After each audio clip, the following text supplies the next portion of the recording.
Eu vou esperar mais uns 5 minutinhos para começar, para ver se mais gente entra e a gente começa, tá? Então, mais uns 5 minutinhos a gente já começa e dá início à nossa disciplina de Bioquímica Orgânica.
Bom, boa noite a todos.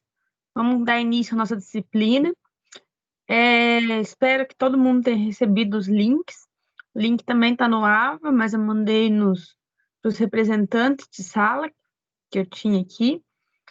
E espera-se que a partir de semana que vem os links já sejam gerados automaticamente pelo AVA, tá? Então a gente está aguardando isso, essa nova atualização do sistema. Você deve ter reparado que o sistema está meio, tem hora que ele cai e tudo mais, que está sendo feito essas atualizações, tá? Mas se não aparecer o link lá, que vai ter um lugar específico lá das aulas online, né? Eu vou continuar mandando para vocês, é o mesmo link também, e já está lá na unidade 1, seção 1 do AVA. Mas eu continuo mandando as informações para os representantes de sala. E se alguém, por um acaso, não tiver acesso, por favor, me manda mensagem que a gente converse. Acho que todo mundo teve aula comigo semestre passado, né? Pelos nomes que eu andei olhando, eu recordo da maioria. Se vocês tiverem analítica comigo, agora vocês vão ter a orgânica. A analítica a gente teve semestre passado junto com a agronomia, né? Agora a química orgânica vocês têm sozinhos. Então acaba ficando mais fácil às vezes. Eu posso direcionar exclusivamente para vocês. Mas se tiver alguém que está aqui diferente que não me conhece, meu nome é Priscila Brugin, sou formada em Química, já estou na instituição há 6 anos, vamos fazer agora 6 anos em outubro já, se eu não me engano. Então, e há 6 anos eu dou Química Orgânica e dou Analítica lá. Então, já são disciplinas que eu já estou craque. E qualquer dúvida que tiver, vocês podem me perguntar tanto da disciplina, quanto do curso, quanto da instituição, o que eu puder ajudar, vocês podem me avisar.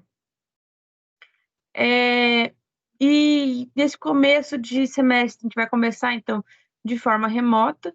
Nós estamos esperando que volte essas aulas. A gente não tem certeza de datas nem de nada. A instituição já está toda preparada, com EPIs, com álcool, com termômetro, com tudo que é pedido pela Organização Mundial da Saúde, né? Mas a gente depende de liberação governamental. Então, a gente precisa que o governador ou o prefeito autorize a gente a voltar essas aulas. Enquanto isso, a gente vai ter essas aulas aqui de forma remota. Qualquer problema na internet, se estiver travando, o que for, vocês me avisem que eu vou tentar ver o que eu posso fazer para melhorar. Uma coisa que eu tentei agora alterar do semestre passado para esses é a questão da câmera. Não sei se está travando ou não, é bom se alguém puder me dizer, mas eu vou tentar trabalhar com 2 logins meus ao mesmo tempo. Eu consigo manter a câmera ativada, com a qualidade melhor, e os nossos slides. Eu falo isso porque eu estou tendo aula também do doutorado, e eu comecei a reparar que faz falta falar com a câmera.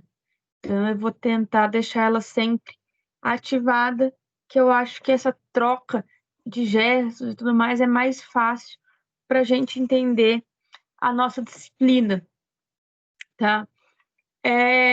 Vocês estão aí, terceiro e quarto semestre, vocês devem ter reparado que em relação ao 2019, semestre 2, para agora, 2019, semestre 2022, né? As aulas começaram mais tarde, o que normalmente as aulas começavam no começo de agosto, agora a gente está começando na última semana de agosto. E elas têm a previsão de acabar até o dia, acho que 12 de dezembro, acabar tudo. Qual que foi a grande diferença? Devido às novas autorizações de ter até 70% das aulas dos cursos presenciais serem de forma EAD, isso foi aprovado antes da pandemia, tá? Não tem nada a ver com a quarentena. A Unopar, ela reformulou toda a sua grade, então todas as disciplinas, elas estão sendo adaptadas para que todas tenham uma porcentagem online, mas que todas também terão aulas presenciais. É claro que agora, devido à quarentena, essas aulas estão sendo feitas de forma remota, mas a hora que passar tudo vai ser uma grande parte presencial. Então, aquela coisa de ter disciplinas 100% interativas não vai ter mais. A gente vai aumentar bastante a carga horária de disciplinas presenciais. Com isso, todas as disciplinas viraram em média de 40 horas, tá? 40 horas numa disciplina anteriormente era 2 horas por semana. Aquelas disciplinas que iam das 7 até as 8h40. Ou quando fazia-se quinzenalmente às 4 horas, das 19 às 22h40, às 10h40, né? Com essa nova questão das 40 horas da disciplina, o que a Unopar resolveu fazer? Em vez da gente ir para a universidade e ter só 2 horas de aula, certo? Ela pegou, em vez da gente ter as 20 semanas que nós tínhamos anteriormente, ela reduziu essas 20 semanas para 14 semanas, se não me engano. E para compensar isso, aumentou de 2 horas para 3 horas por semana.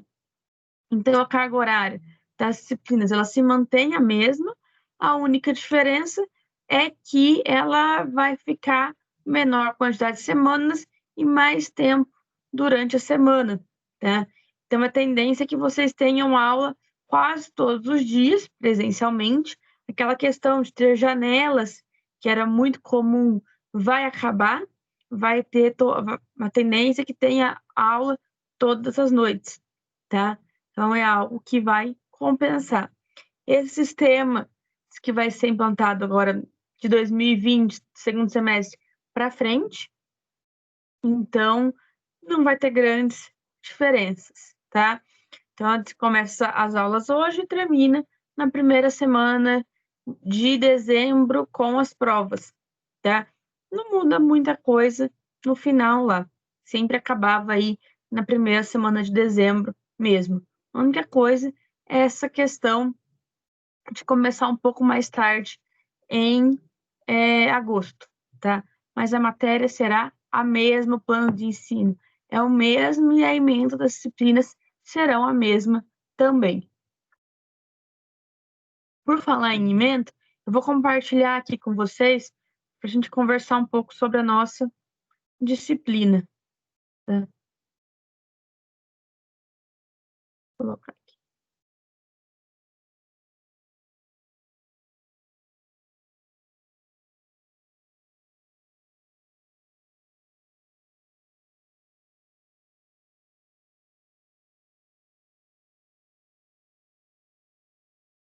Um momentinho só.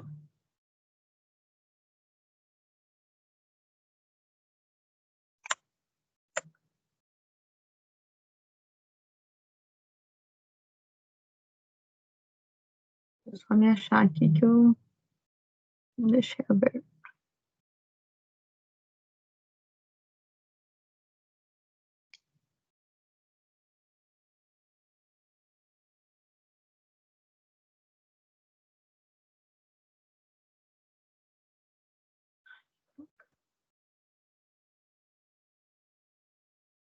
Que foi?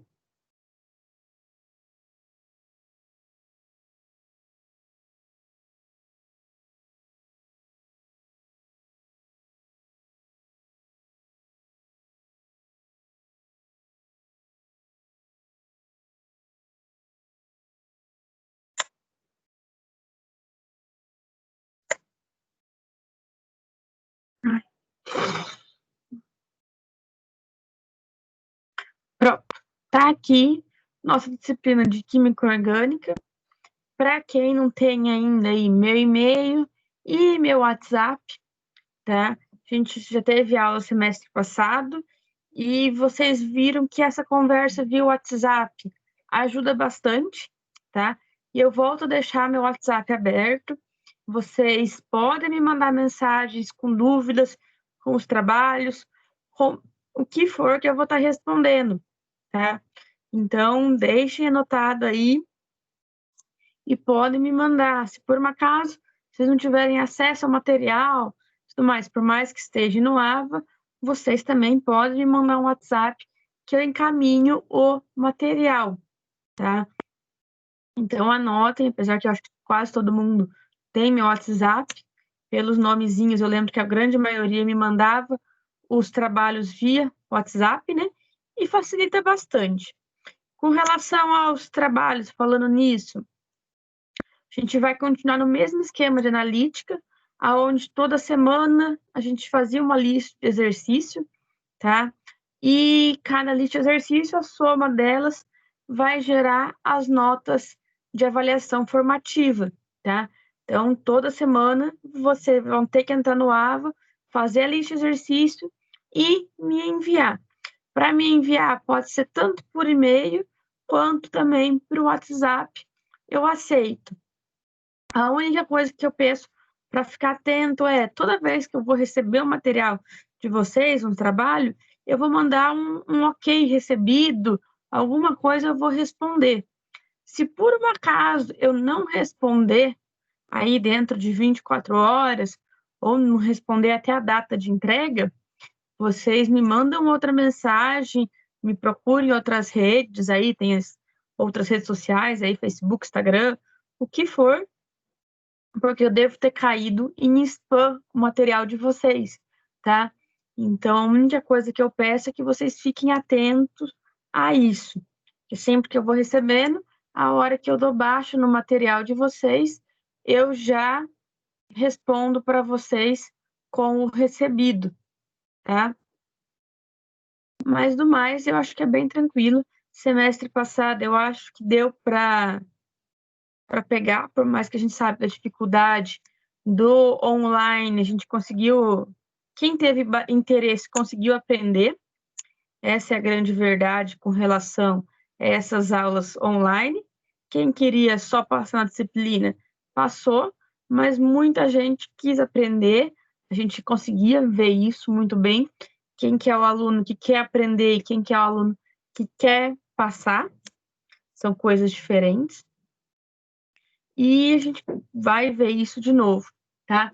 Disciplina de Química Orgânica, para vocês, futuros farmacêuticos, ela é de extrema importância, né? Vocês vão estar trabalhando com moléculas orgânicas quase que o curso inteiro, então entender o que é uma molécula orgânica, quais são os grupos funcionais, como ela está ali presente, é muito importante. E além do mais, se vocês entenderem muito bem a química orgânica, essa disciplina, a hora que chegar em química farmacêutica, tá? Que é uma das disciplinas ditas mais difíceis do curso, que os últimos anos foi eu que dei, fica muito mais fácil, tá?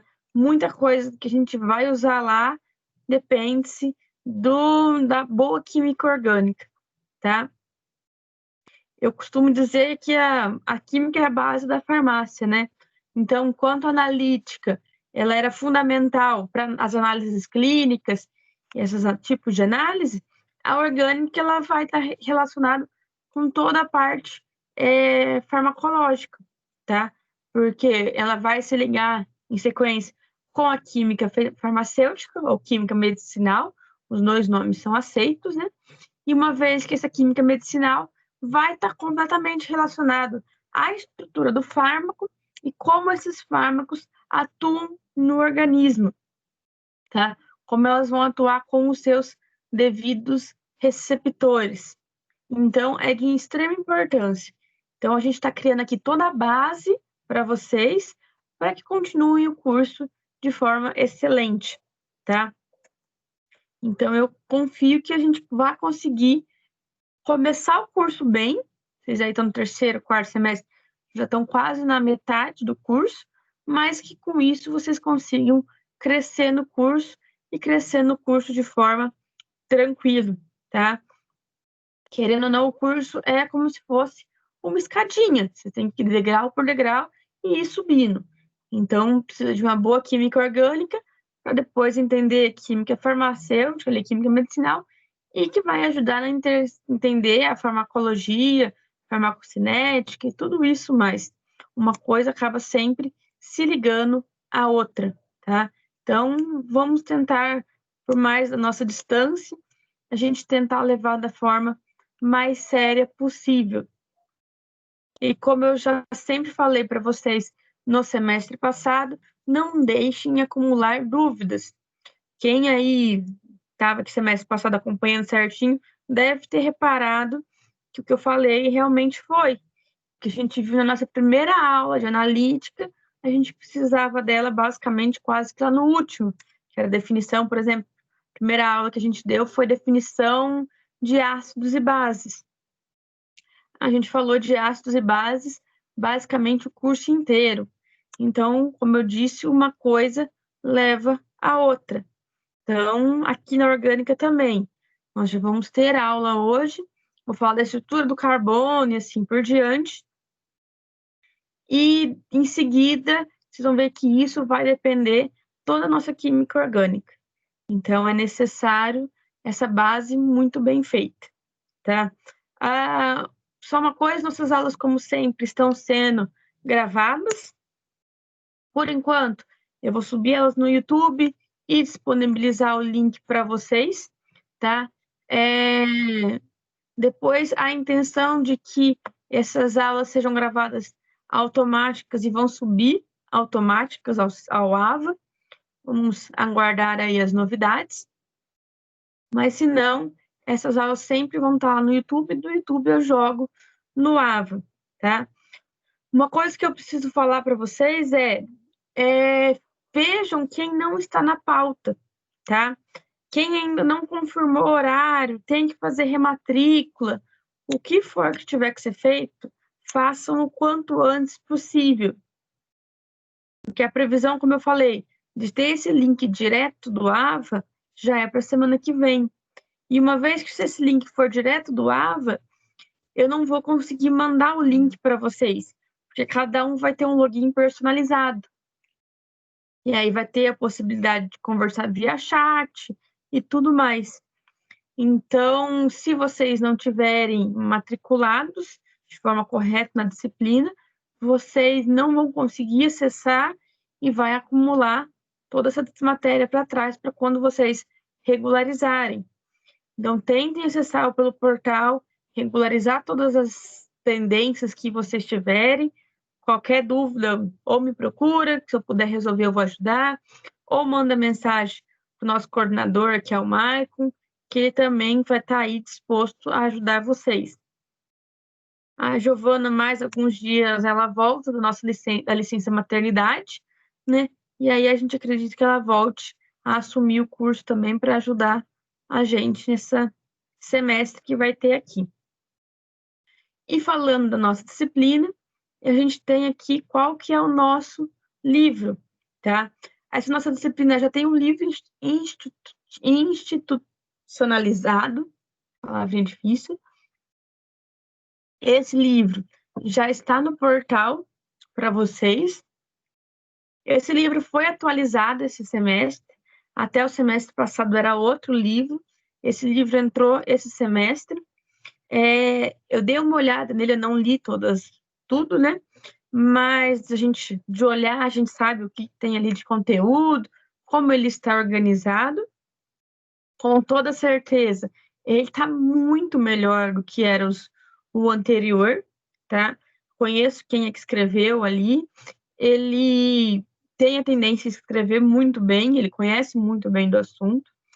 Então, é um livro que vai ser a base da nossa disciplina. Mas ele é a base. Muita coisa eu vou aumentar. Eu acho que tem outras coisas que são importantes e a organização dele tem coisas que eu acho que tem que vir antes, coisas que vêm depois, certo? Então eu vou usar ele como base, mas eu vou seguir a minha sequência, tá?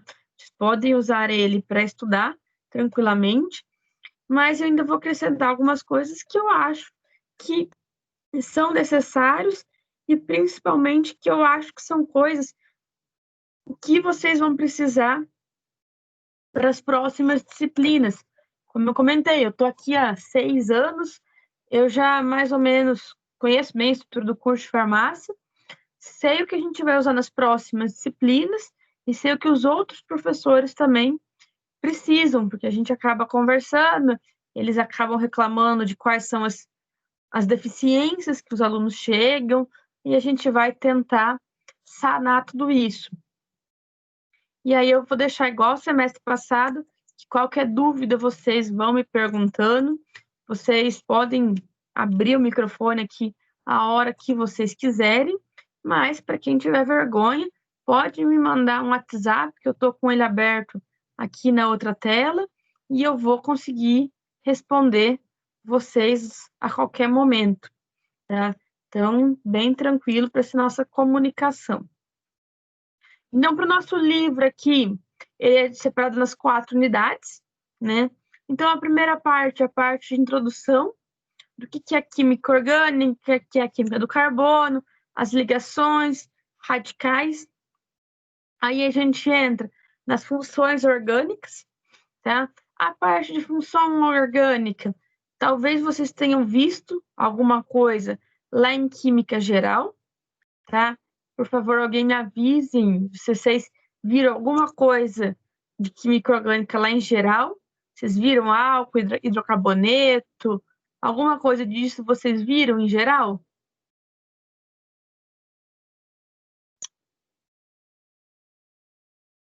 Ou não viram nada?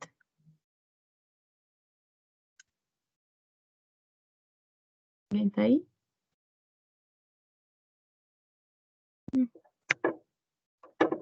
Nossa, acho que ninguém quer falar.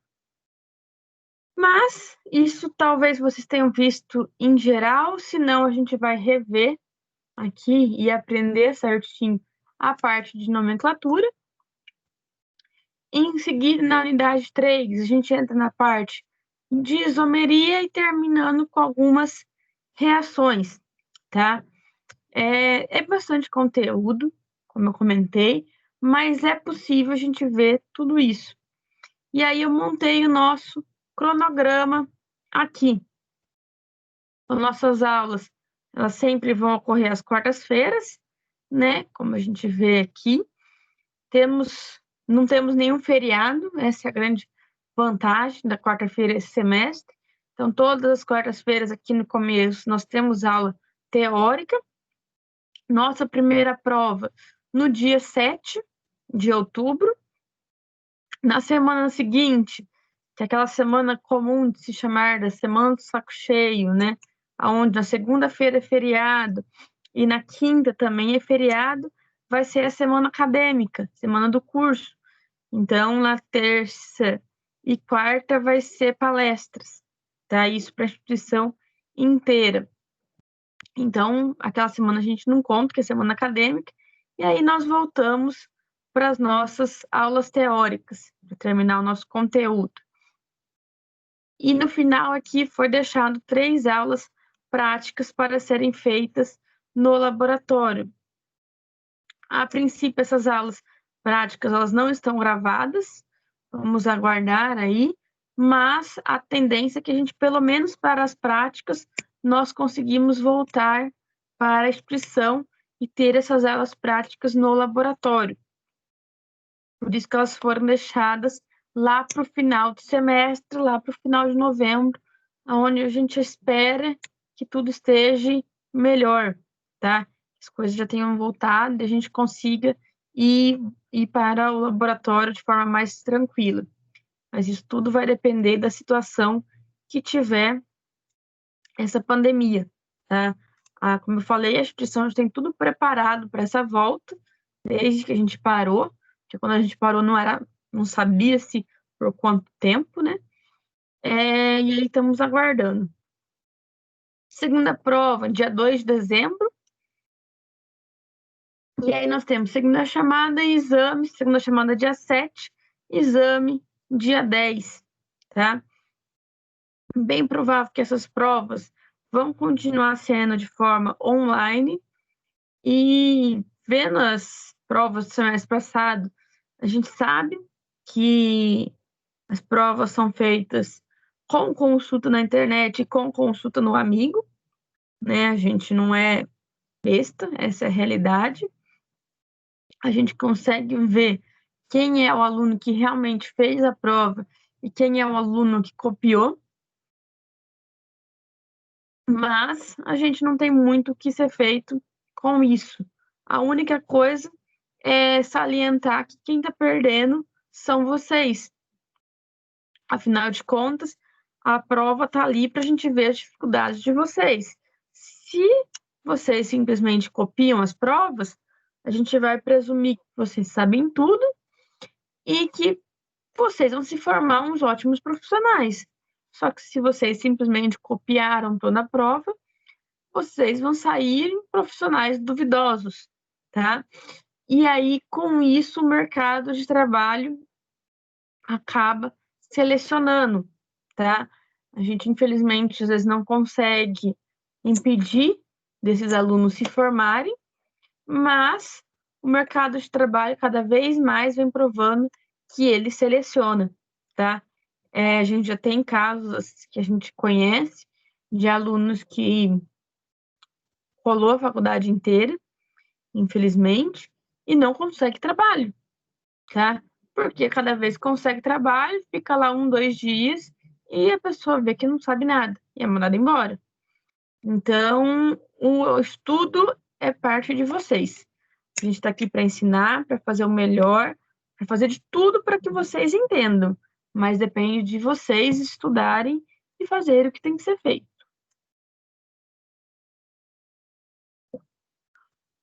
Com relação às nossas notas, elas seguem o mesmo estilo do ano passado. Se eu não estou enganada, se é nível 2, eu preciso confirmar ainda, tá? Mas as pontuações são as mesmas.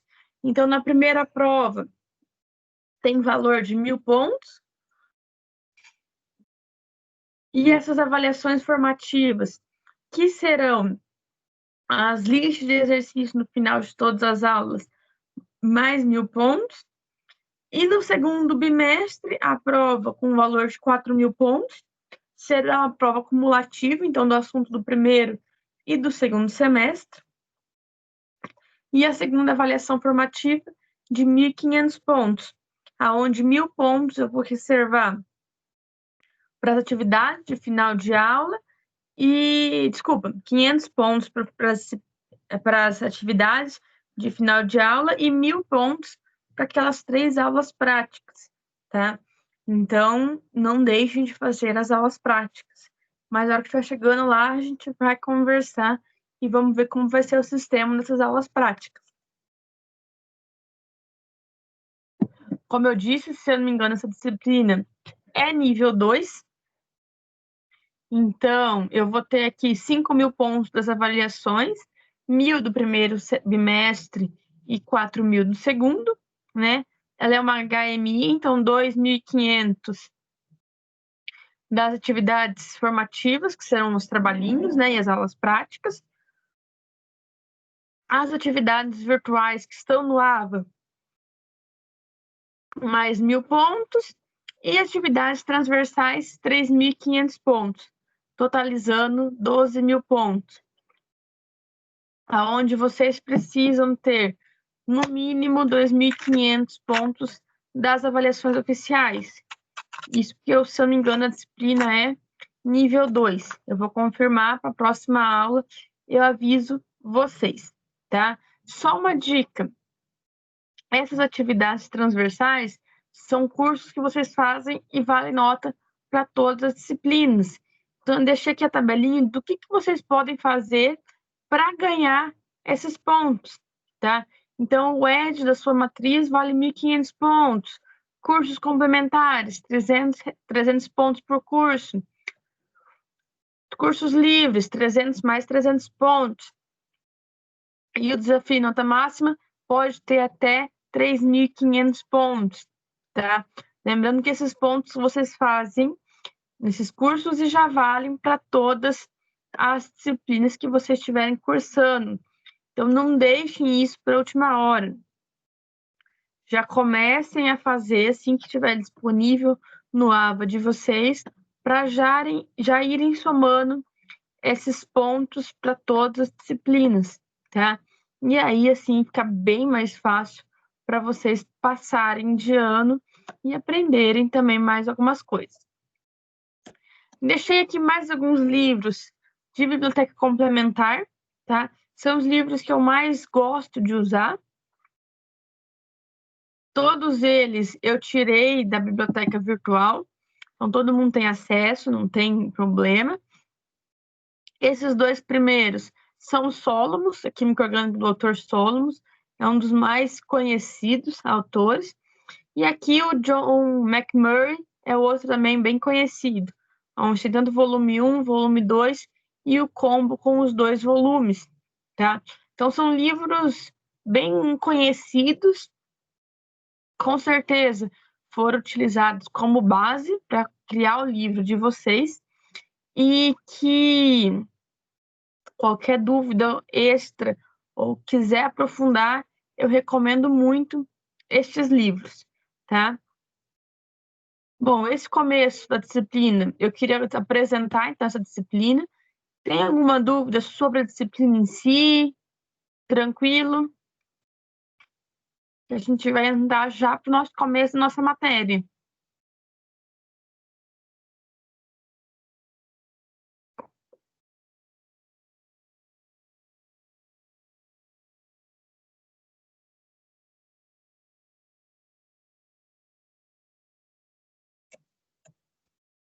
Acho que eu estou sozinha.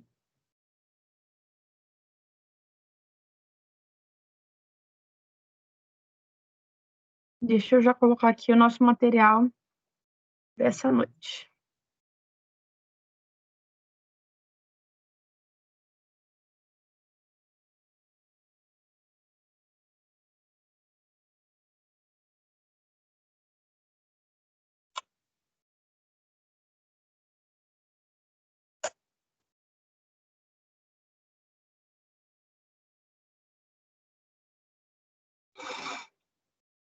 Bom, se ninguém tem dúvida com relação à disciplina, vamos entrar para o nosso conteúdo, tá? Como eu disse, é o primeiro conteúdo e a partir dele a gente vai crescendo. Então, a gente tem aqui a parte de química orgânica. E a química orgânica tem um começo aqui, que é uma breve história que nós temos, tá? Aonde no século XIX aí acreditava-se que os compostos orgânicos eram obtidos só de fontes vivas, então de organismos, vegetais e animais, que havia essa transformação, tá? Então aqui da vaquinha formava o metano, na hora que a vaquinha peidava, das fezes aqui surgia as moscas, da carne vinha a larva e da larva vinha outra mosca. Então achava-se que todos os compostos orgânicos era algo que só tinha-se com vida, tá? Eram de organismos. Só que no século XV, XVI, XVII, XVIII, tá?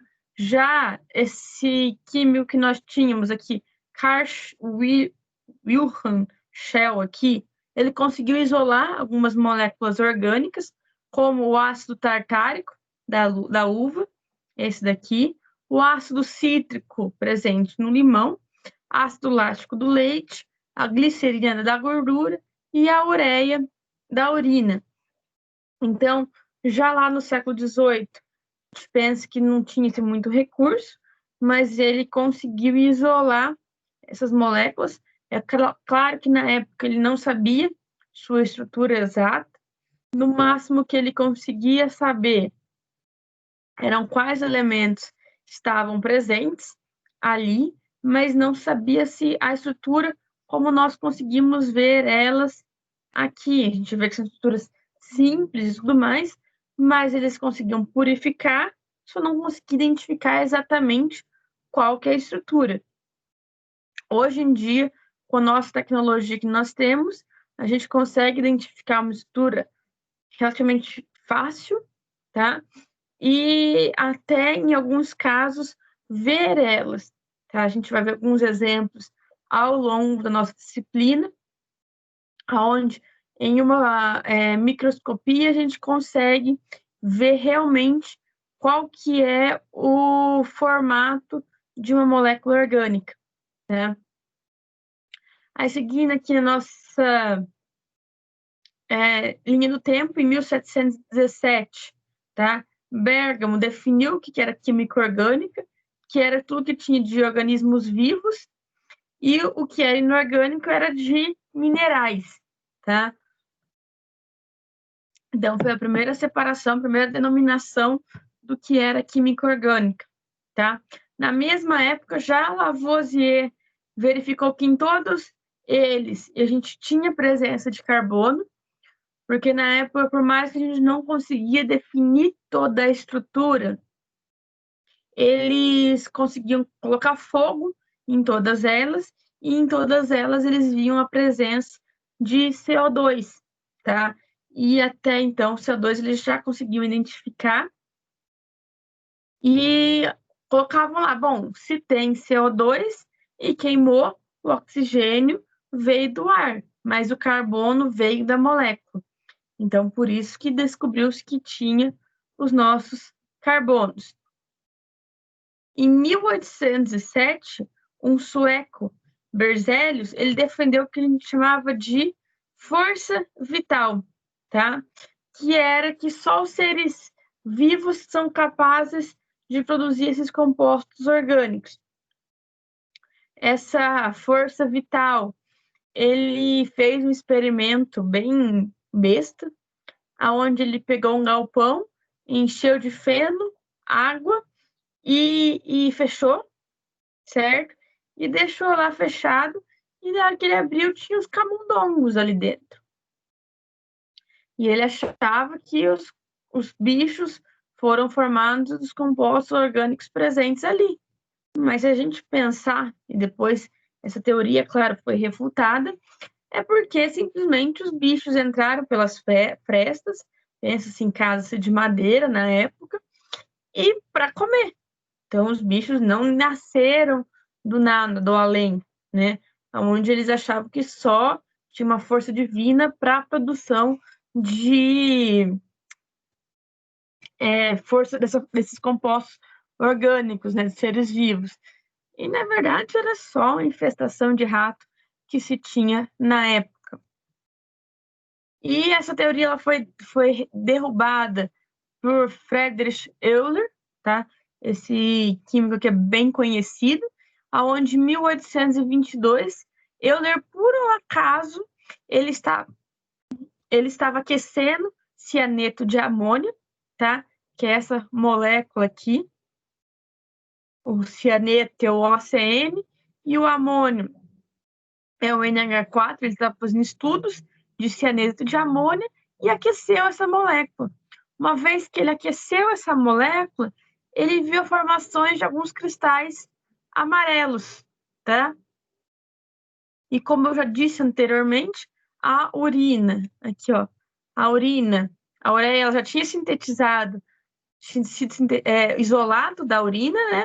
Então ele tinha esses cristais no laboratório dele, uma vez que ele teve a formação desse produto, cristalizou e comparou os dois cristais. Na época era simplesmente uma comparação visual de início, né?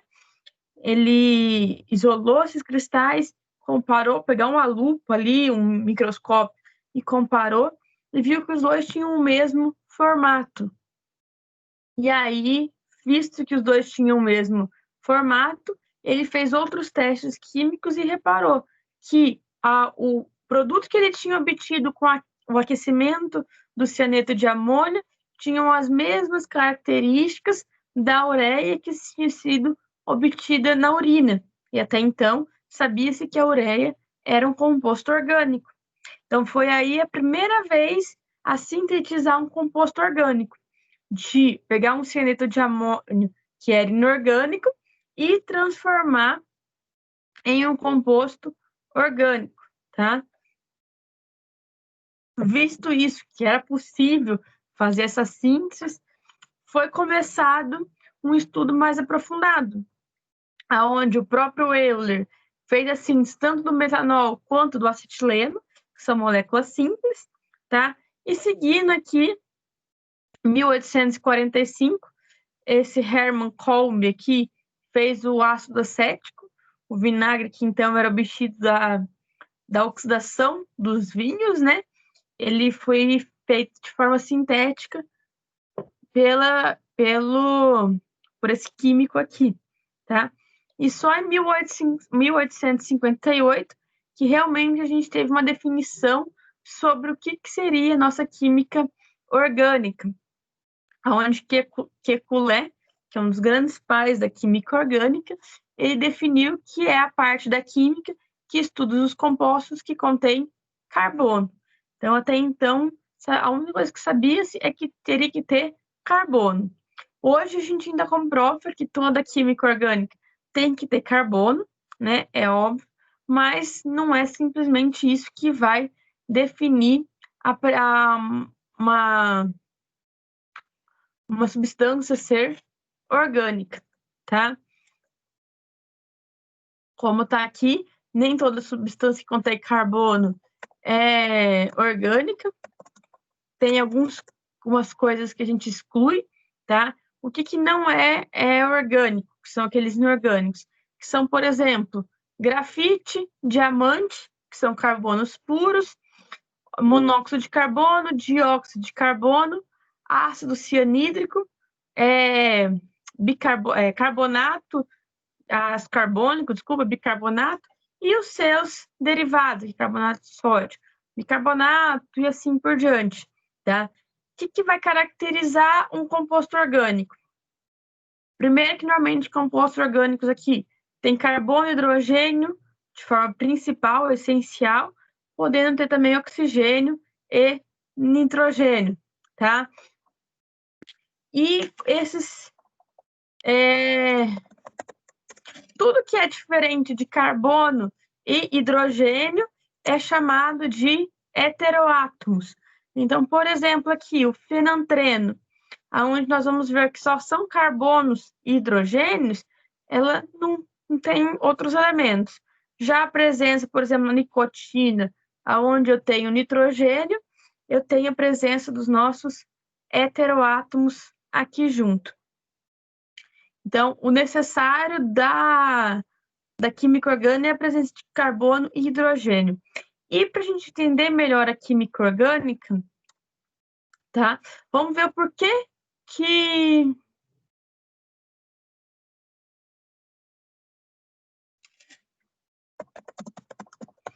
ela é tão importante, tá? Porque a gente realmente tem que fazer química orgânica.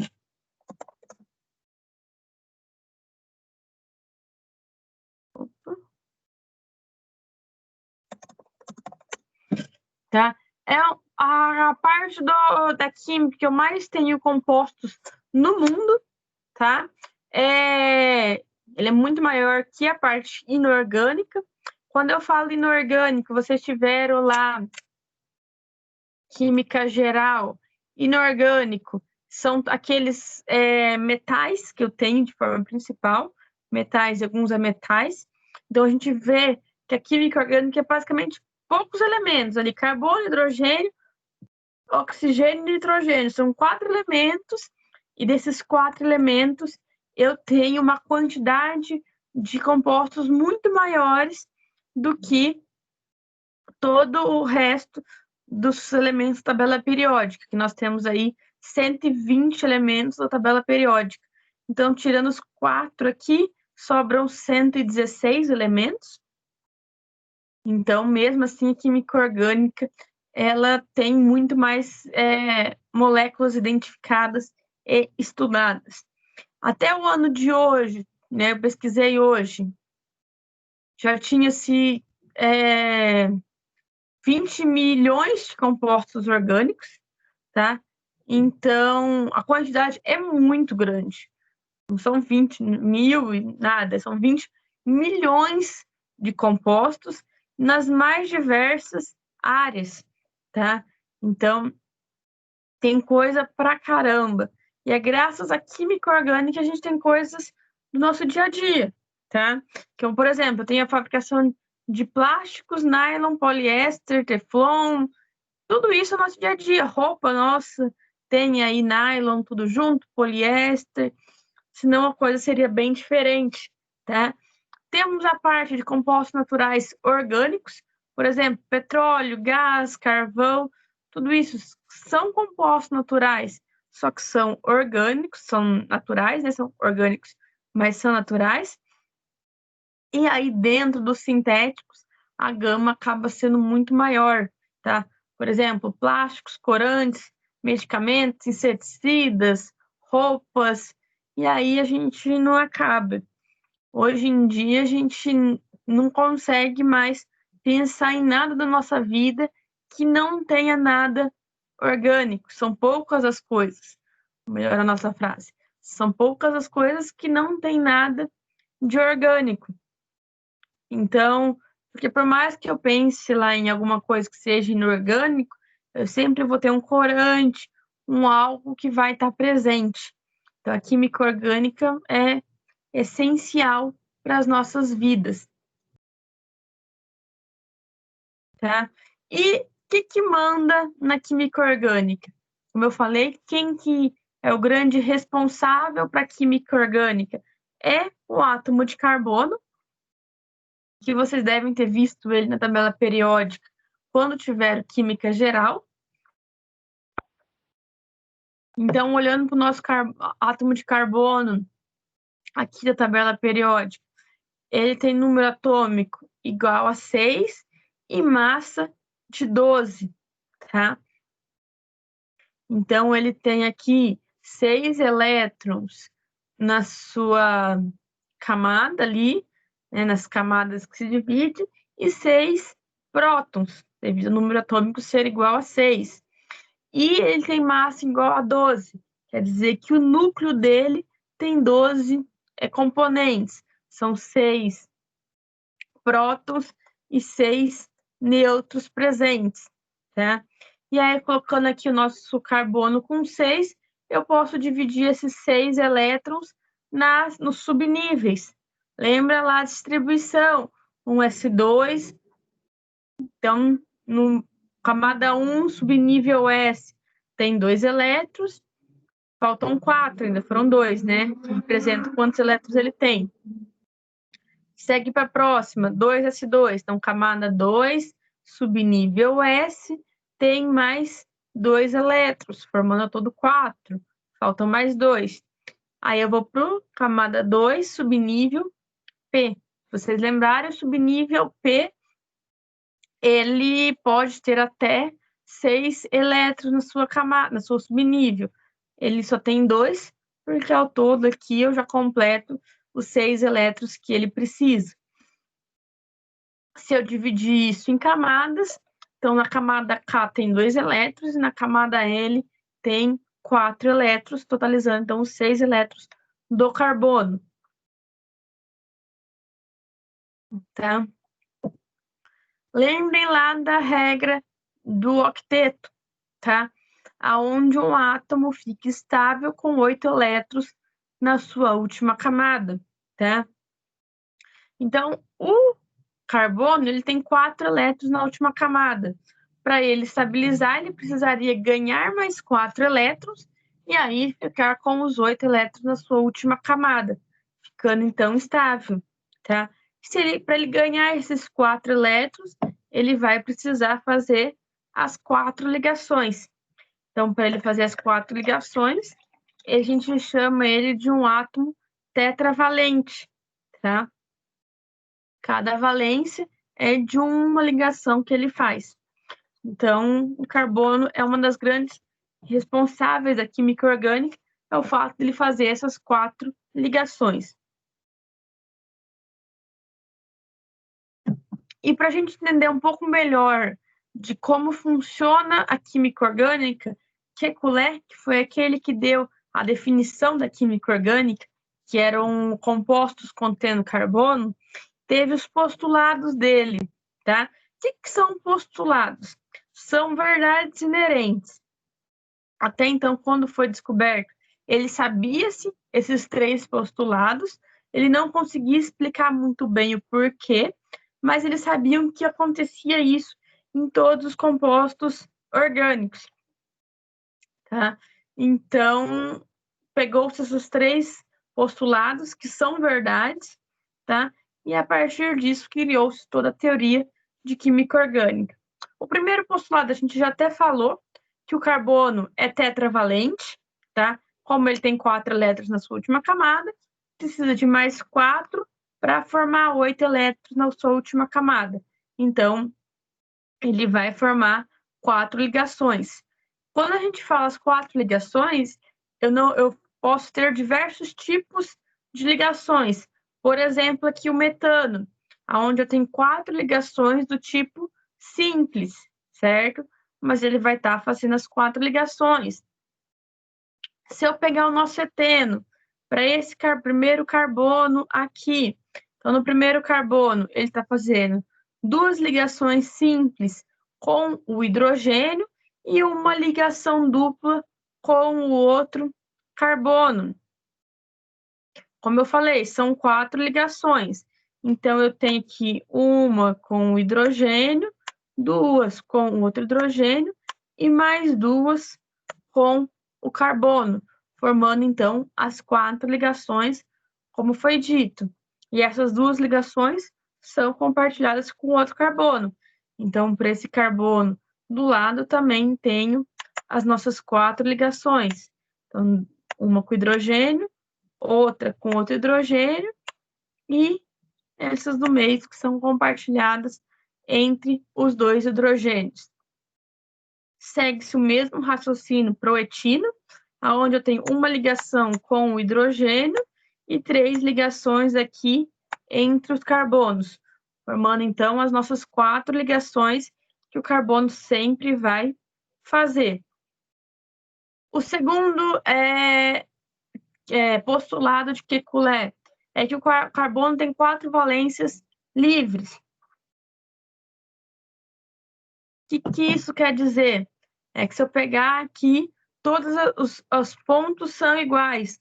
Então, independente eu pôr o cloro aqui, aqui, aqui ou aqui, todos eles vão ter a mesma característica de ligação.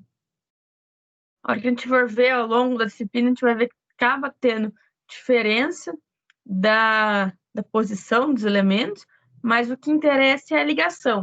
Essas ligações são as mesmas, é a mesma distância de ligação que nós temos, é a mesma tipo de orbitais atuando, tá? E o terceiro postulado, que é de extrema importância, é o fato de formar cadeias carbônicas, tá? Ou seja, o carbono, por fazer as 4 ligações, ele consegue juntar vários carbonos, tá?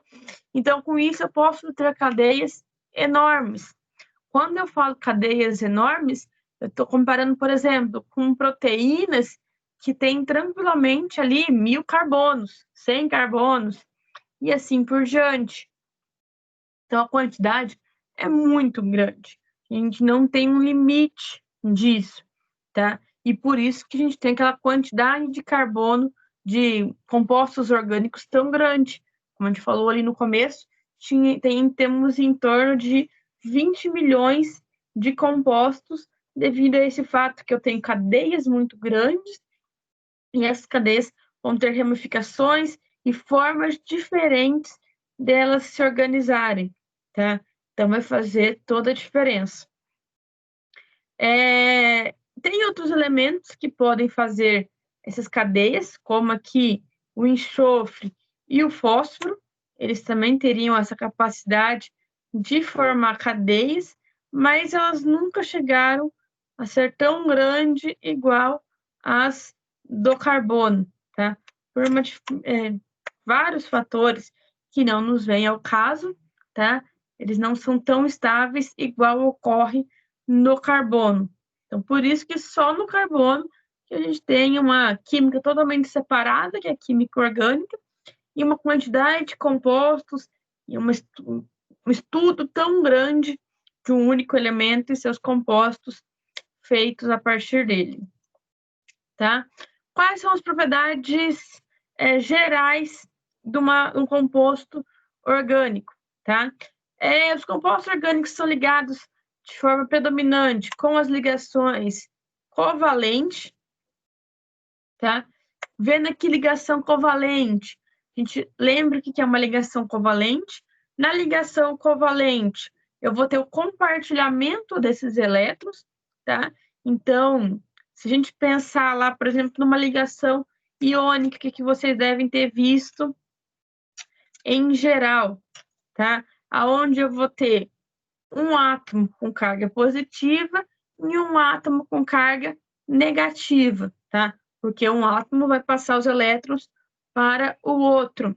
Tem essa transferência total de elétrons e a atração dessas cargas opostas.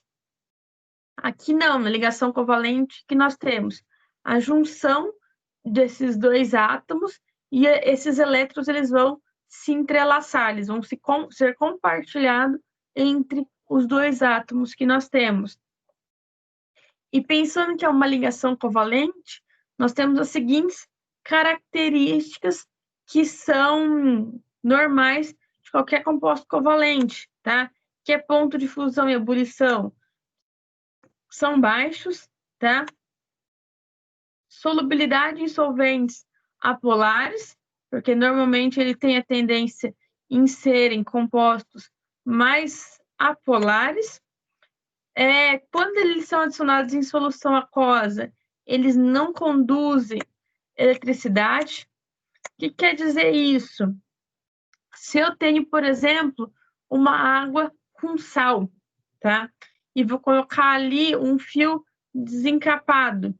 Essa água ela vai conduzir a eletricidade de uma ponta do fio para o outro, tá? Já se eu tiver uma água pura, tem que ser uma água extremamente pura, e, por exemplo, se acrescentar sacarose, que é o nosso açúcar comum, tá? Ele não vai conduzir essa eletricidade, porque enquanto o sal, eu vou ter ali cargas opostas para conduzir essa eletricidade, aqui eu não vou ter a formação dessas cargas, tá? Um outro exemplo que eu dou para vocês, por exemplo, porque quando está em temporal não pode ficar na água do mar, tá? A água do mar a gente sabe que é extremamente salina, né? Tem bastante sal ali dentro, consequentemente ela vai conduzir bastante eletricidade. Então o raio não necessariamente vai cair em vocês, mas se ela cair no mar, ele pode conduzir até vocês, cair em um lugar próximo ali no mar. Então, essa é a grande questão, o grande problema, tá? E a última aqui, ela pode apresentar polimeria ou isomeria, que é a questão de o mesmo composto, mesma fórmula molecular. Então, por exemplo, C5H10O, eu vou ter, com essa mesma fórmula, uma infinidade muito grande de compostos. Então, essa é uma questão da ligação covalente e, principalmente, da ligação orgânica, dos compostos orgânicos que nós temos.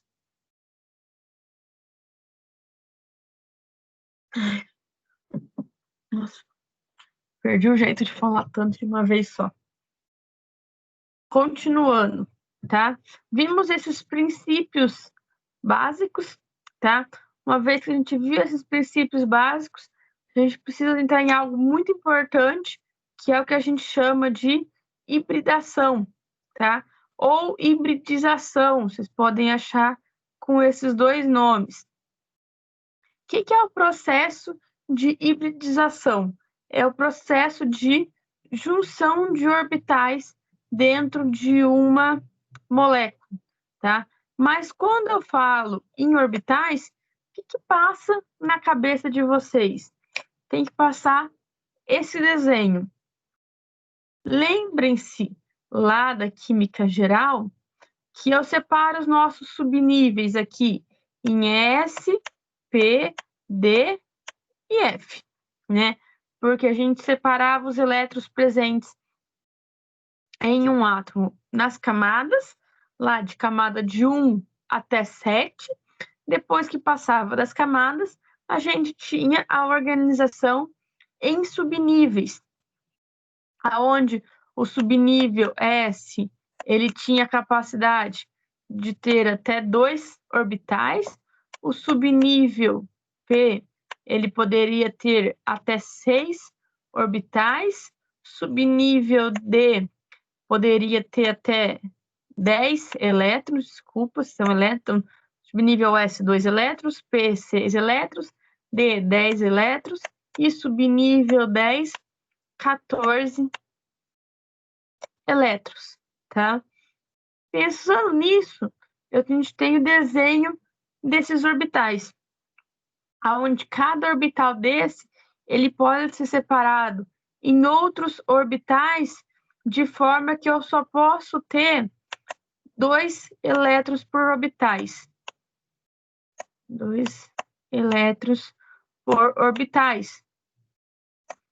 Porque a gente viu lá na química geral, o P tem 6 elétrons e assim por diante. Mas a realidade é que, por exemplo, o subnível P, aonde eu tenho aqui 6 elétrons, na verdade, eu vou ter 3 orbitais P diferentes. E aonde cada orbital P desse pode ter só 2 elétrons ao máximo. Então, subnível S, eu só vou ter um tipo de orbital. O P são 3, 2 vezes 3, 6. O 10, para caber 10 elétrons, então eu preciso ter 5 orbitais. E o F, para caber os 14 elétrons, eu vou precisar ter 7 orbitais. Como nossa intenção aqui é só o carbono, e se vocês lembrarem ali atrás, o carbono tem 6 elétrons só, eu não vou precisar ver essa parte aqui de orbital D e orbital F, tá? Para vocês saberem que existe, mas aqui a gente só vai usar o orbital S e o orbital P, que já é suficiente. Tem outro desenho aqui deles, tá? Então, o orbital S, se vocês lembrarem lá de geral, falando que se vocês lembrarem, mas, gente, se vocês não lembrarem de geral dessa parte aqui, separação em camadas, subnível e tudo mais que eu estiver falando, ergue a mão, me avisem que a gente dá uma recapitulada nisso aqui também, tá? Sem problemas nenhum. Tem até, acho que, material pronto disso daqui. Então, os nossos subníveis aqui, S, vocês lembrarem, então a gente separava os elétrons nas diversas camadas, e, por exemplo, o subnível S era um subnível que tinham em todas as camadas, né? Era um S, 2S, 3S e assim por diante. Então, tá aqui para a gente comparar que o desenho do orbital é o mesmo, é sempre uma esfera. Então, aqui, ó, um S, esse aqui um pouquinho maior é o 2S, o 3S ele vai aumentando, e assim sucessivamente, tá? Seguindo aqui do lado, em preto, eu tenho os orbitais do tipo P, tá? Como eu falei, P normalmente vai até 6, e aí a gente separa em 3 orbitais P diferentes.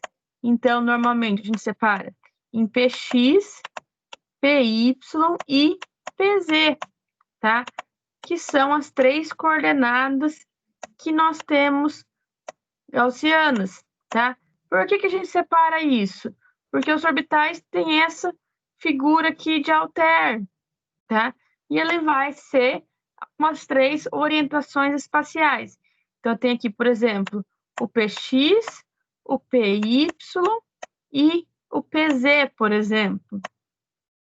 A hora que eu junto ele, eu tenho aqui a formação do orbital B, P completo, que aí sim iriam caber os 6 elétrons, tá?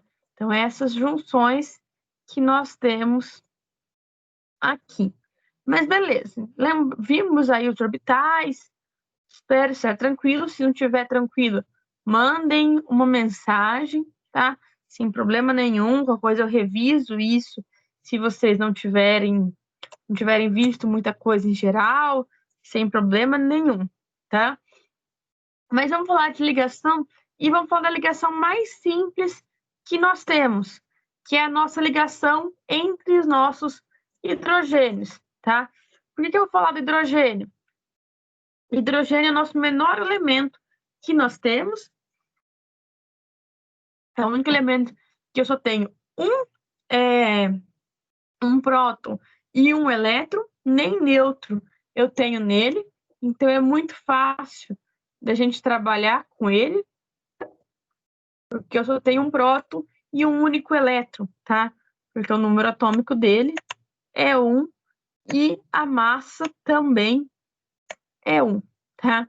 Então, o que eu tenho? Aqui eu desenho do nosso elétron, próton no centro, elétron em volta. Conforme eu vou aproximando dois átomos de hidrogênio, eles vão se fundir, formando a molécula de H2. Ó, repare que aqui eles estão distantes e eles vão se aproximando até eu ter a nossa molécula aqui de H2.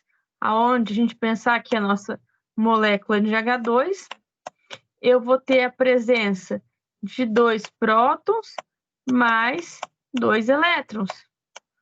Um de cada um, certo? Então, eu formei a nossa molécula. Repare que nessa formação desse hidrogênio, eu venho com os 2 orbitais aqui, e nisso um vai se sobrepor ao outro. A partir do momento que um se sobrepõe ao outro, ocorre a nossa ligação. Essa sobreposição total aqui de orbitais, a gente vai chamar ela de ligação do tipo sigma, tá? Nós vamos ver que tem 2 tipos de ligação do tipo sigma e ligação do tipo pi. Então, essa é a primeira que nós temos, que é a ligação do tipo sigma. É uma ligação muito forte, é a ligação covalente mais forte que a gente tem. A ligação pi, ela é mais fraca e ela é essencial. Eu não posso ter uma ligação pi entre uma molécula se eu não tiver uma ligação sigma anteriormente, tá? Então, ela é a primeira ligação. Consequentemente, toda ligação ela é sigma, a pi ela vai estar presente nas ligações dupla ou nas ligações do tipo tripla. Mas beleza, vimos aqui do hidrogênio, vamos voltar ao que interessa para a gente. Vamos voltar para o nosso carbono. Então, de novo, lá o carbono com os 3 elétrons, 1s2, 2s2 e 2p2. A gente já viu isso aqui anteriormente. Só que tem uma novidade. A de separação por configuração eletrônica, tá? Porque se a gente lembrar lá quando a gente viu a parte de distribuição de subníveis, conforme eu aumento o subnível, eu vou aumentar a nossa energia. E a gente vê aqui embaixo. Nossa, escrever isso é horrível. Tá? Aonde o subnível 1s, com os seus 2 elétrons, o elétron normalmente ele é representado na forma de setinhas, tá? Tá aqui no subnível 1s2, mais embaixo, subnível 2s, com 2 elétrons, um pouco maior energia, e o subnível 2p, com 2 elétrons aqui e uma energia mais alta. Só que vocês lembram que eu comentei que o carbono ele faz 4 ligações, as 4 ligações são iguais, e a gente viu ali que essas 4 ligações elas serão covalentes. Então, eu preciso do um elétron de uma molécula com um elétron da outra molécula para formar essa ligação, tá? E se a gente olhar o estado fundamental aqui do nosso carbono, o que nós vamos ver?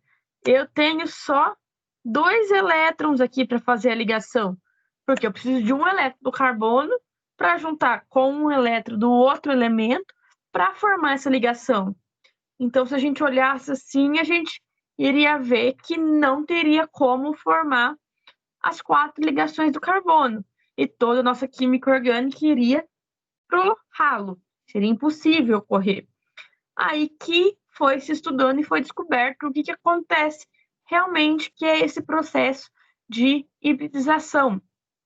Tá?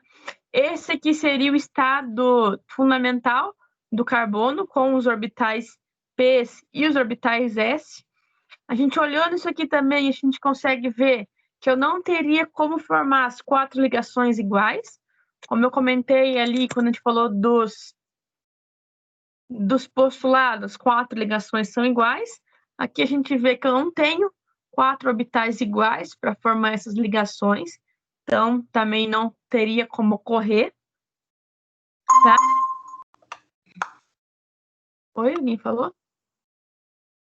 Não. E a gente tem um modelo que é confirmado de como ocorre o nosso carbono. Então, o nosso carbono ele é tetraédrico, como já é de se esperar, formando as 4 ligações iguais. E como que isso ocorre? Isso são várias etapas para ocorrer. Então, essa primeira aqui é o estado fundamental do carbono, como a gente viu ali atrás. O que ocorre inicialmente? Uma excitação de um elétron. Então, por exemplo, esse elétron que está aqui no subnível 2s, ele é excitado e mandado para esse orbital vazio que nós temos aqui, tá?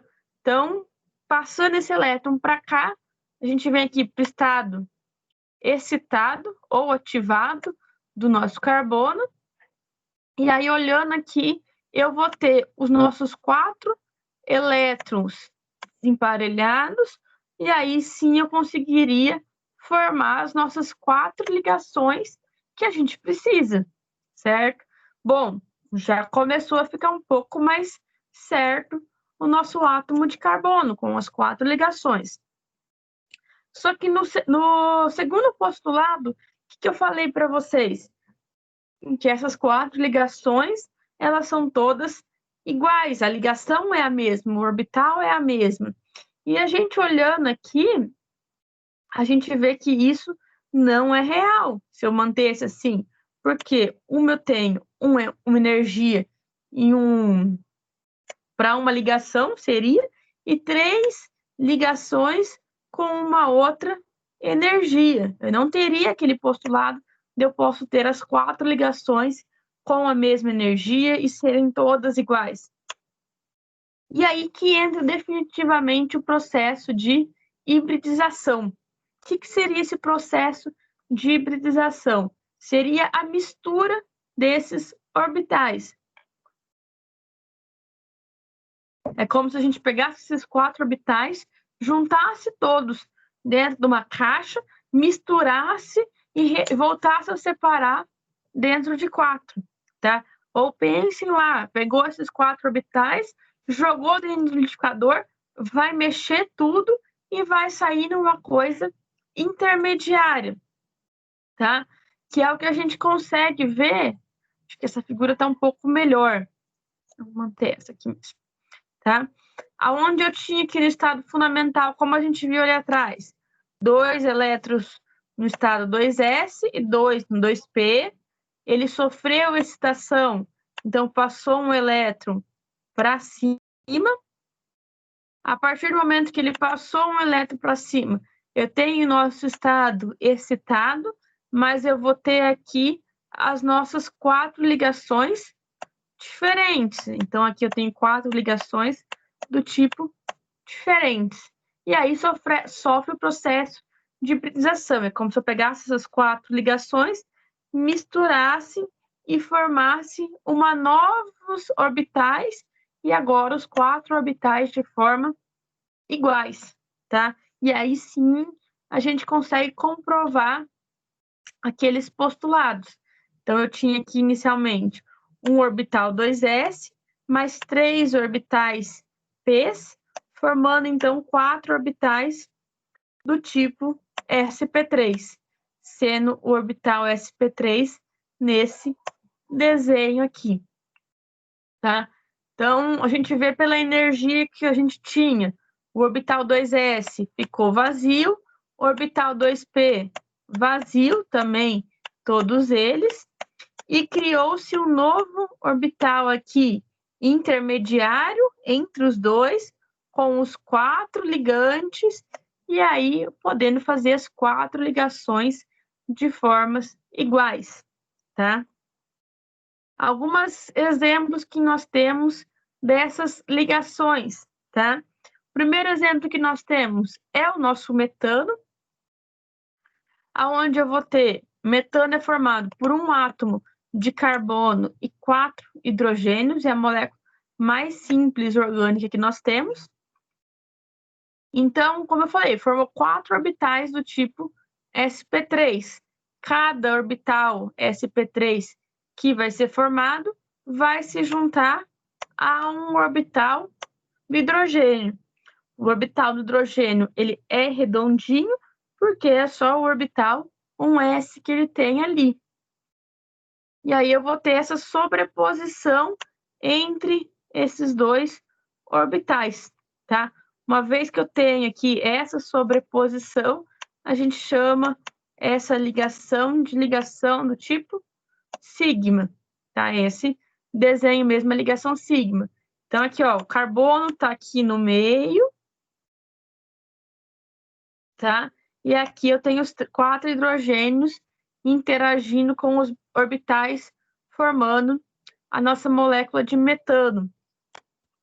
Molécula de metano, ou uma ligação sp3, ela é bem característica, com um ângulo de ligação em torno de 109 graus.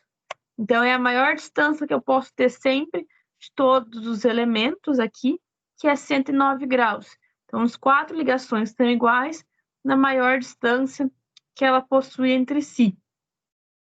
Próximo exemplo que nós temos é o etano, onde eu já aumento um carbono, tá? Para que a gente vai ver? Para ver essa ligação agora, carbono-carbono.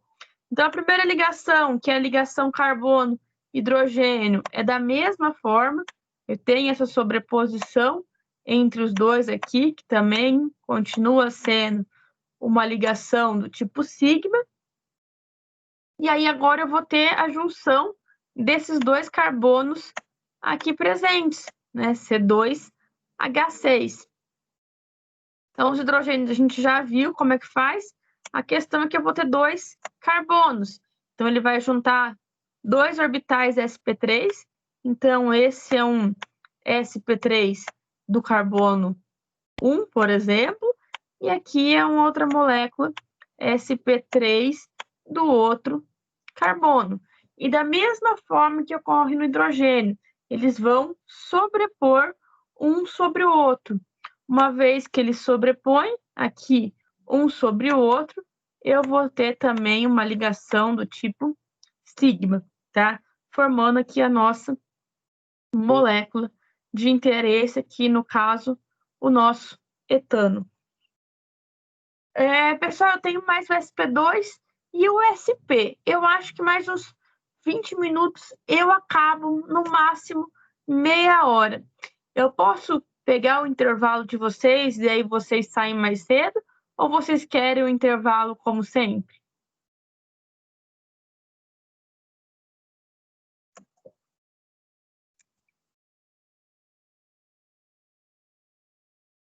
Pode tocar direto, professora, para sair mais cedo.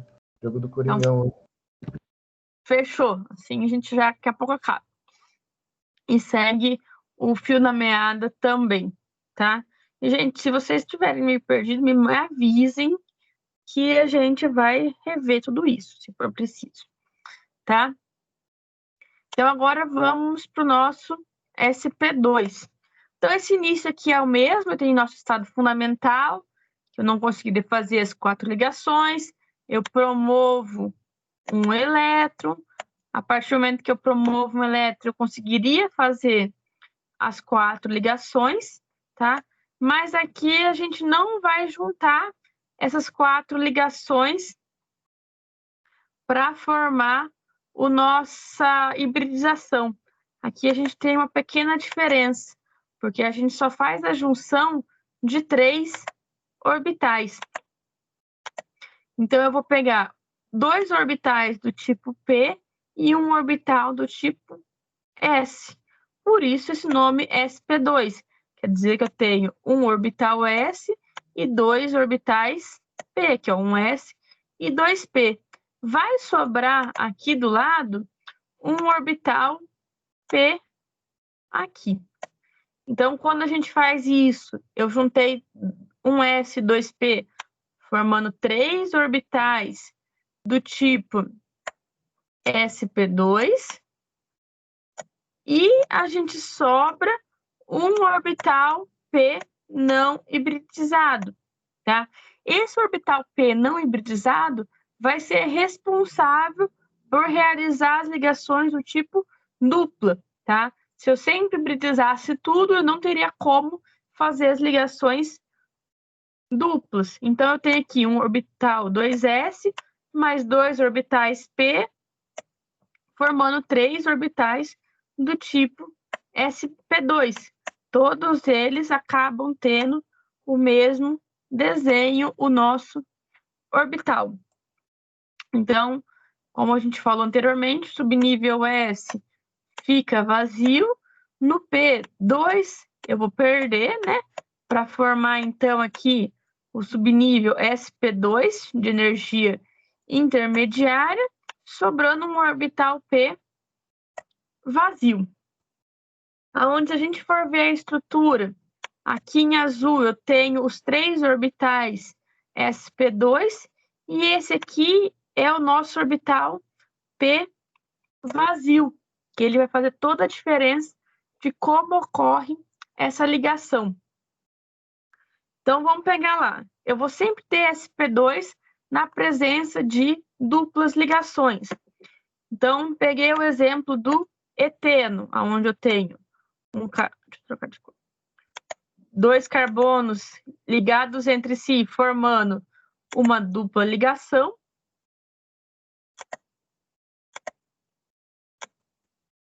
Então, eu tenho aqui um carbono, aqui eu tenho o outro carbono, e eu formo essa dupla ligação entre eles.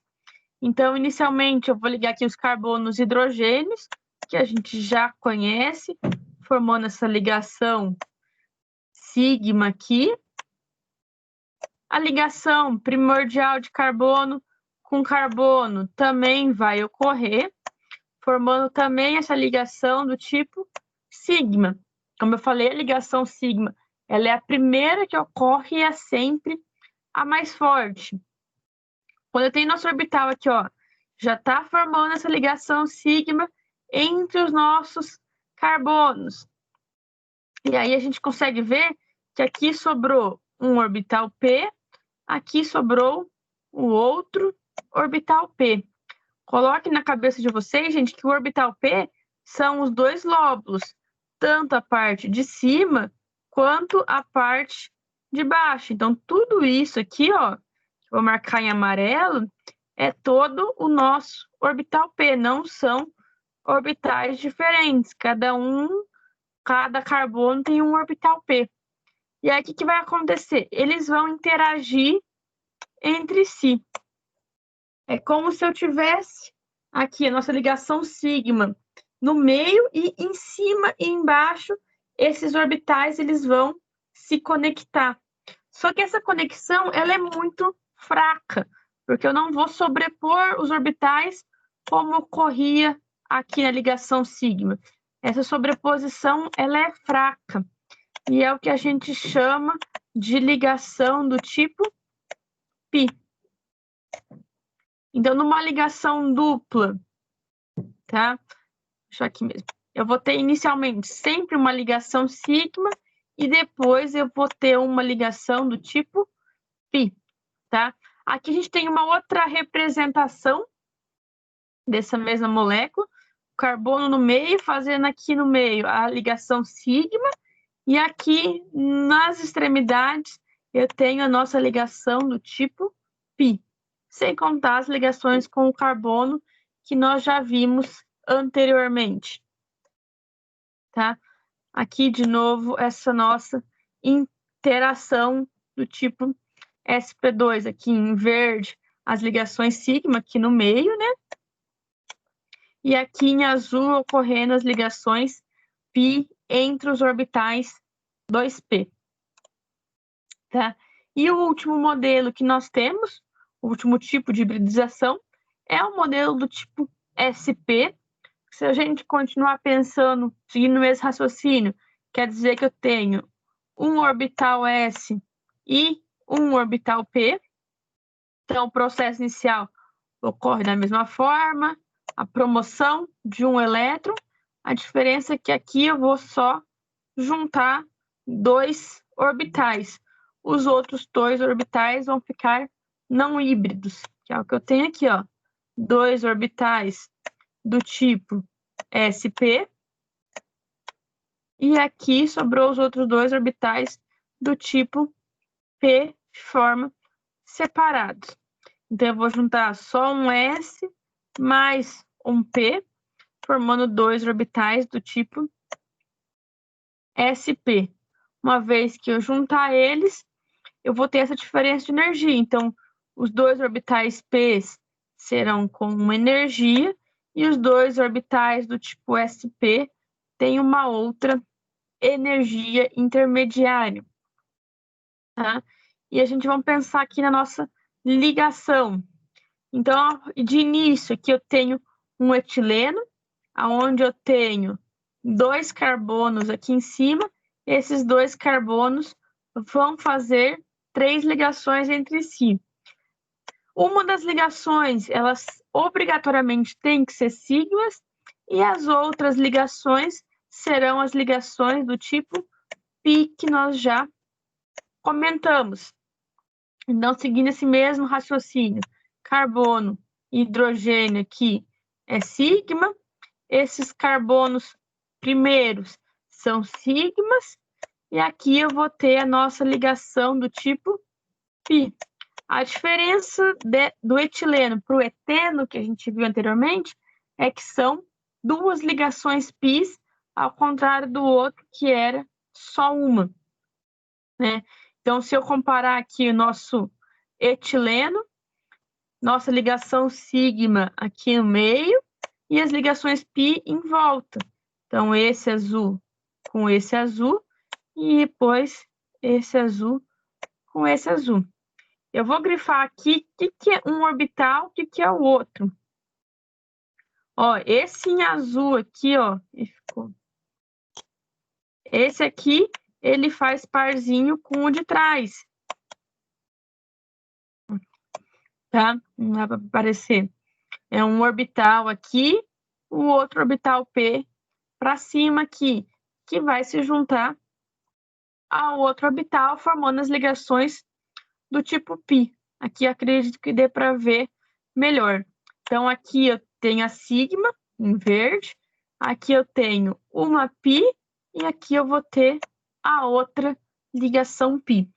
Lembrando que as carbonos e hidrogênios sempre serão sigmas, porque eu tenho essa sobreposição. Ó, a diferença é isso. Nas sigmas eu tenho essa sobreposição de ligação, enquanto na π eu não tenho. Esses 2 orbitais estão paralelos e vão tocar só as pontinhas, e olha lá. Então, um resumão aqui para a gente conseguir identificar. Qual que é o objetivo dessa parte de hibridização? Que vocês consigam identificar o que é uma ligação sigma e o que é uma ligação π. E quando eu tenho um carbono do tipo sp2, opa, aqui está o contrário, deixa eu arrumar. O que é uma ligação do tipo sp3, sp2 e sp, tá? Que a gente vai usar isso no decorrer da nossa disciplina, tá? Então, aqui, ó, sp3, eu vou ter 3 orbitais p e um s, então eu tenho ao todo 4 ligações do tipo sigma, tá? Na sp2, eu vou ter 3 ligações sigmas, tá? E uma ligação pi na dupla ligação, tá? E na sp são 2 sigmas e 2 pi, tá? Essas 2 sigmas são em ligações diferentes. A diferença é que a pi pode ser em ligações diferentes ou na mesma, né? Então, o nosso carbono pode estar formando ou 2 duplas ligações ou uma tripla e uma simples. Dá na mesma, tá? É o mesmo processo que ele vai sofrer. E aí eu deixei aqui um vídeo, vou colocar aqui para vocês, para a gente ver, acho que é 2 minutinhos só, não é nem isso, 1 minuto e 36, sobre essas ligações. Eu só preciso ver que eu acho que está sem o áudio do sistema.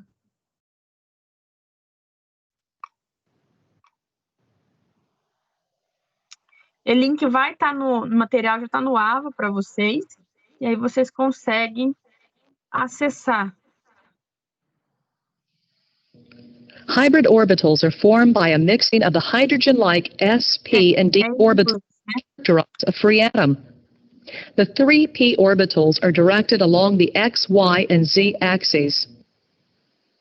When we mix an s and a p...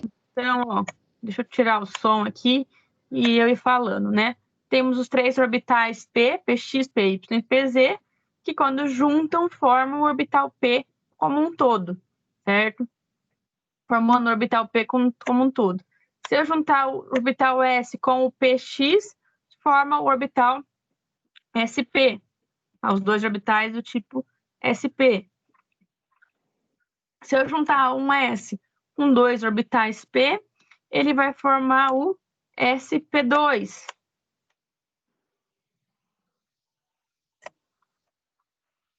Então, ele vai alterar a forma e formar 3 orbitais do tipo sp2, tá? Que são esses 3 que vão formar as 3 ligações. E se eu tiver um orbital s com 3 orbitais p, ele vai formar o desenho tetraédrico que a gente conhece, que é as 4 ligações do nosso carbono, conhecido aí com 109,5 graus entre essas ligações. E isso não ocorre só com carbono, tá? Por exemplo, aqui com o nitrogênio, esse processo ocorre também, esse processo de hibridização. É algo comum ocorrer nas nossas moléculas, tá? E aí a gente finaliza essa parte. Como eu comentei, todo dia vai ter uma lista de exercício. Já está no AVA, são 4 exercícios para vocês, tá? Aonde eu quero que vocês identifiquem a hibridização de cada carbono. Então, para cada carbono, vocês vão me dizer se ele é sp3, sp2 ou sp. Só isso. Não precisa fazer mais nada, tá? Só uma coisa, os carbonos, eles estão aqui nas pontas, tá? Então, ele normalmente não aparece, a gente vai ver isso mais para frente, mas em cada encruzilhada dessa aqui, eu vou ter um carbono. Então, eu quero que só isso, que vocês me digam para cada carbono se ele é um sp3, sp2 ou sp. E a gente vai seguir aquele mesmo raciocínio do semestre passado. Então, vocês têm até as 19 horas da aula que vem para vocês me encaminharem esse material, tá? Então, na próxima aula, na próxima quarta-feira, que vai ser... Por que dia que vai ser? Vai ser dia 2 de setembro. Então, vocês têm até as 19 horas do dia 2 de setembro para vocês fazerem. E segue a mesma coisa do semestre passado. Pode fazer no computador e me mandar, mas de preferência, faça à mão, tira a foto, e aí pode me mandar ou via WhatsApp ou via e-mail, tá? Se quiser mandar via AVA também, fiquem à vontade, só acho que dá mais trabalho, mas fiquem à vontade. E tudo isso vai ser computado para as notas de avaliação formativa, aqueles 1.000 pontos que a gente tem no semestre. Tranquilo, gente? Alguém tem alguma dúvida na matéria do que nós vimos hoje, de como vai ser?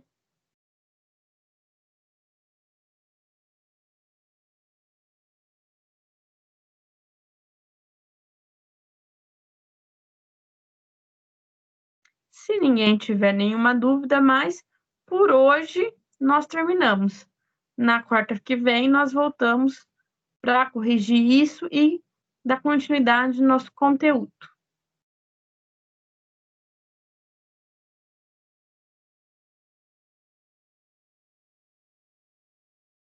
Boa noite, professora. Boa noite, até mais. Boa noite. Boa noite, boa noite. Até quarta-feira. Boa noite, professor. Até mais. Boa noite, até mais.